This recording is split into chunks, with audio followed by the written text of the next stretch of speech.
When my girlfriend, Sarah, told me that her ex, Mark, would be staying at her place for a week, I laughed at first, thinking she was joking. But the look on her face told me she was dead serious.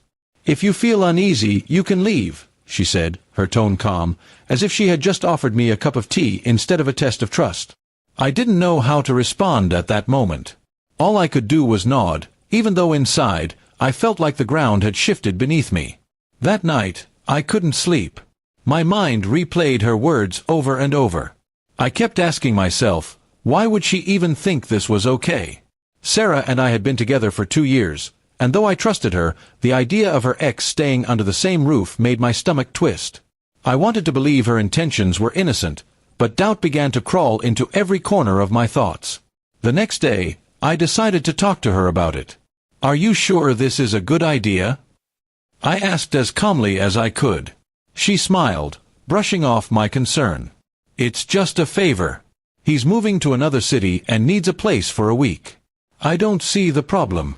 That's when I realized she didn't see how this might affect me emotionally. It wasn't about control, it was about respect. Still, I told myself to trust her and let things unfold.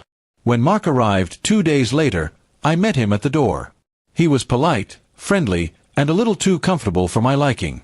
He hugged Sarah as soon as he saw her, and I caught that quick, nostalgic look in his eyes, the kind that only old lovers share. Sarah didn't seem to notice, but I did. My heart sank a little lower. The first few days were awkward. Every time I came over, Mark was there.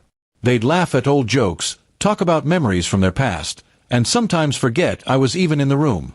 Sarah assured me nothing was going on, but actions speak louder than words. The way she looked at him, the warmth in her voice, it wasn't how you talk to just anyone. One evening, I decided to leave early. I told her I had work to finish, but the truth was, I couldn't stand watching them together. On my way home, I thought about what she had said, "If you feel uneasy, you can leave." It hit me that maybe she had already made her choice, and I was just holding on to something that was slipping away. The next morning, I didn't text or call her. I wanted to see if she'd notice my absence. Hours passed, then a day. No message, no call. That silence said more than any words could. It told me where I stood.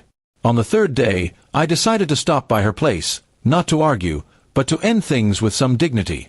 When I arrived, Mark opened the door. Sarah was sitting on the couch, wearing one of my old hoodies. The atmosphere was tense.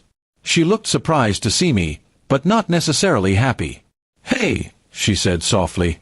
I could tell by her tone that she already knew what was coming. "I think I'll take your advice," I said calmly. "I do feel uneasy, so I'm leaving." She looked at me, her eyes softening. "It's not what you think," she began, but I stopped her. "Maybe it isn't. But the fact that I have to wonder means something's broken." There was nothing else to say. I handed her my key and walked out. The days that followed were strangely peaceful. I missed her, of course, but I also felt a weight lift off my chest. Sometimes love isn't about fighting for someone, it's about knowing when to let go, especially when your trust stops feeling safe. A week later, she texted me, "He's gone now." I shouldn't have done that. "I'm sorry." I stared at the message for a long time. Maybe she really was sorry, but apologies don't erase the pain of being made to feel replaceable. I didn't reply. Some silences protect your dignity more than any conversation ever could. Months passed, and I eventually moved on. I learned that love built on respect and understanding can't coexist with uncertainty and emotional carelessness. Sarah taught me that trust isn't something you test, it's something you treasure. "Sometimes, I still think about that night," she said. "If you feel uneasy, you can leave." Back then, it sounded like an option. Now I know it was a quiet warning, a sign that our story had already reached its end. I just hadn't realized it yet.